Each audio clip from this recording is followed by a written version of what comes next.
116 दिन तक मंगल हुए अस्त अवस्था में मंगल का प्रभाव। अस्त मंगल करेंगे क्या कमाल। पीएम मोदी पर अस्त मंगल का प्रभाव। अब क्या होना बाकी है, 2023 के आखिर में होगा क्या बड़ा। देखिए सिर्फ धर्म ज्ञान पर।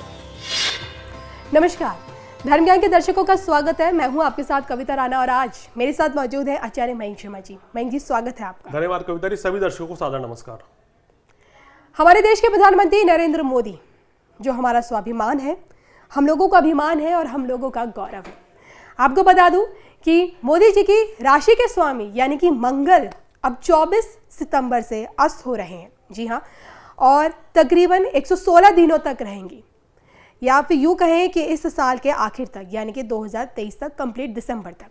अब ये 3 महीने जो हैं मोदी जी के लिए बहुत ही क्रूशियल रहेंगे, बहुत ही चैलेंजिंग रहेंगे, क्योंकि अब उन्हीं के स्वामी के जो राशि के जो स्वामी हैं यानी कि मंगल देवता, जो कहीं ना कहीं मोदी जी को वो एनर्जी देते हैं आगे बढ़ने की, चुनौतियों को, चैलेंजेस को फेस करने की, उनकी ताकत में थोड़ी सी कमी आने लग जाएगी। तो आने वाले 3 महीने मोदी जी के लिए कितने चैलेंजिंग भरे रहेंगे। इन 3 महीनों में अस्त मंगल मोदी जी को क्या कुछ दिखाएगा, ना सिर्फ पीएम मोदी जी को बल्कि हमें, हमारे देश की किस तरह की तस्वीर बदल कर रख देगा, ये आज हम जानेंगे मयंक जी से।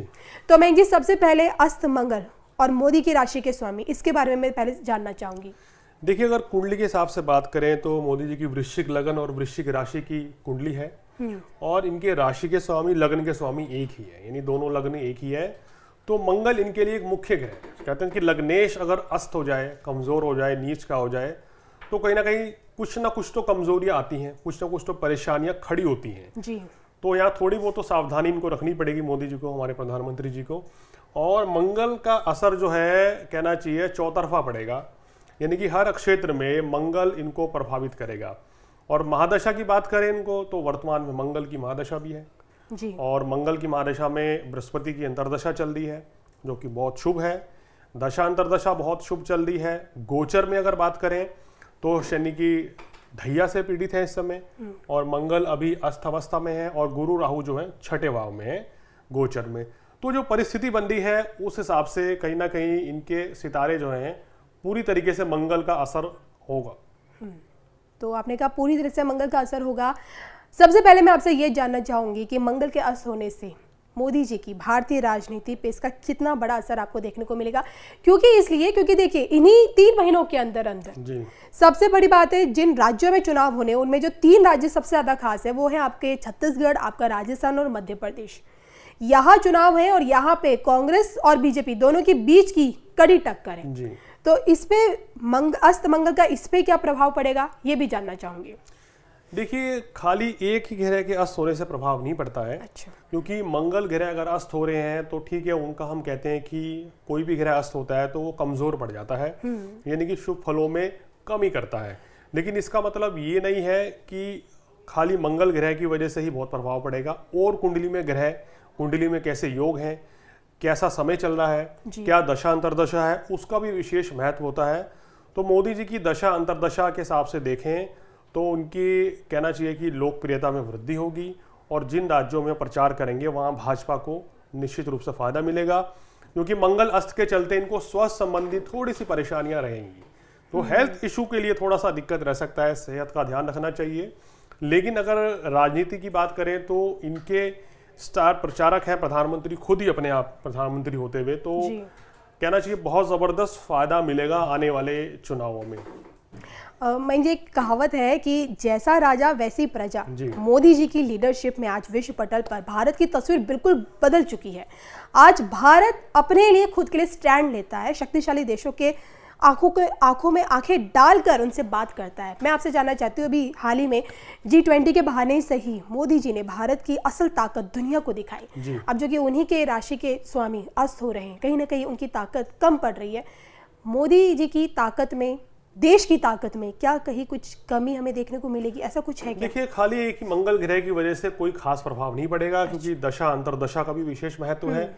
और वो मंगल जो है राजयोग कारक ग्रह, लग्नेश की दशा है, और बृहस्पति पंचमेश की अंतर्दशा इनके ऊपर है। कुंडली में केंद्र में गुरु बैठे हुए हैं और दशम भाव को देख रहे हैं।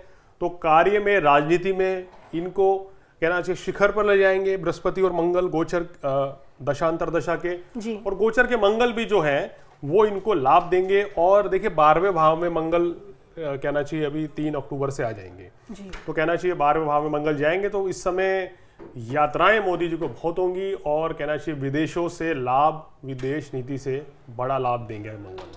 आज पीएम मोदी सफलता के जिस शिखर पर हैं और जिस तरह से कामयाबी की सीढ़ियां चढ़ रहे हैं, लेकिन उनकी राह इतनी आसान अभी भी नहीं, क्योंकि देखिए चुनौतियां कम नहीं और विरोधी भी कम नहीं। और अब तो देखिए इंडिया नाम का जो एक महागठबंधन भी बन चुका है, 26 दलों का मोदी विरोधी गठबंधन, जिनका मकसद सिर्फ एक है, देश को मोदी मुक्त बनाना। क्या लगता है, क्या ये लोग मोदी विरोधी जो गठबंधन है, ये लोग अपनी रणनीतियों में कामयाब होते हुए आपको कहीं नजर आ रहे हैं? देखिए इस समय इनके जो सितारे ग्रह नक्षत्र चल रहे हैं वो दिखा रहा है कि इनका दबदबा बना रहेगा। और जिस तरह से अब ये कहना चाहिए जो चीज कंटिन्यू चल रही है वैसे ही बरकरार रहेगी। सिर्फ मंगल ग्रह के अस्त होने से या शनि की ढैया होने से उस पर कोई प्रभाव नहीं पड़ेगा। हालांकि विपक्ष जो है इस समय कुछ मुद्दे बड़े बनाएगा जी। और कहना चाहिए सरकार को थोड़ी सी आलोचनाओं का सामना भी करना पड़ सकता है, क्योंकि चतुर्थ भाव में शनि है। लेकिन इसके बावजूद जो है सरकार जो है, मोदी जी जो है, उनकी लोकप्रियता में कोई कमी नहीं आएगी, कार्य क्षमता में कोई कमी नहीं आएगी और कहना चाहिए जबरदस्त फायदा जो है देश को मिलेगा। पॉपुलैरिटी के बारे में जानना चाहूंगी, क्योंकि आज मोदी जी एक ग्लोबल लीडर बन चुके हैं और दुनिया के राष्ट्राध्यक्ष आकर भारत में ये कहते हैं कि वो एक दुनिया के चहेते नेता हैं। क्या लगता है, देश का, हमारे देश का यही दुनिया का सबसे चहेता नेता, इनकी लोकप्रियता में, इनकी पॉपुलैरिटी में कहीं कोई कमी आने वाले 3 महीनों में हमें दिखेगी क्या? देखिए हमने 2 साल पहले भविष्यवाणी करी थी कि जब मोदी जी को मंगल की दशा लगेगी हाँ, तो आपने पूरे किया था विश्व की चाबी मोदी जी के हाथ में और होगी। सत्य भी इस साबित समय हुई। बिना इनकी सलाह के कुछ काम हो ही नहीं रहा है जी। और कहीं ना कहीं अगर रशिया और यूक्रेन में अगर कोई बड़ा हमला, बड़ा युद्ध नहीं हुआ तो उसके पीछे भी मोदी जी हैं। जी। तो कहना चाहिए कि नरेंद्र मोदी जी जो हैं एक अहम रोल अदा करेंगे विश्व राजनीतिक पटल पर और बिना इनको साथ लिए अभी विश्व में कुछ नहीं हो पाएगा। तो इसलिए भारत विश्व महाशक्ति बनने की ओर है। मोदी जी के ग्रह नक्षत्र, उनकी कार्य प्रणाली बड़ी जबरदस्त है जो संकेत दे रही है कि इनकी लोकप्रियता विश्व स्तर पर जबरदस्त बढ़ेगी। विश्व के बड़े राष्ट्र जो है बिना भारत को साथ लिए नहीं चलेंगे। आने वाले इन 3 महीनों में पीएम मोदी जी द्वारा लिए गए फैसलों में क्या हमें कुछ परिवर्तन, कुछ अलग सा देखने को मिलेगा?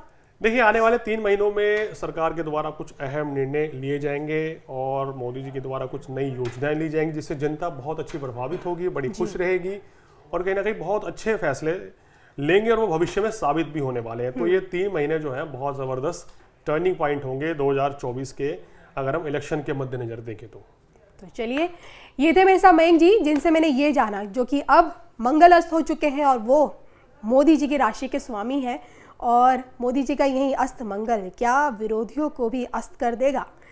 इस पर आप लोगों की क्या राय है, कमेंट करके बताइएगा ज़रूर। मुझे और मयंक जी को दोनों को दीजिए इजाज़त। नमस्कार।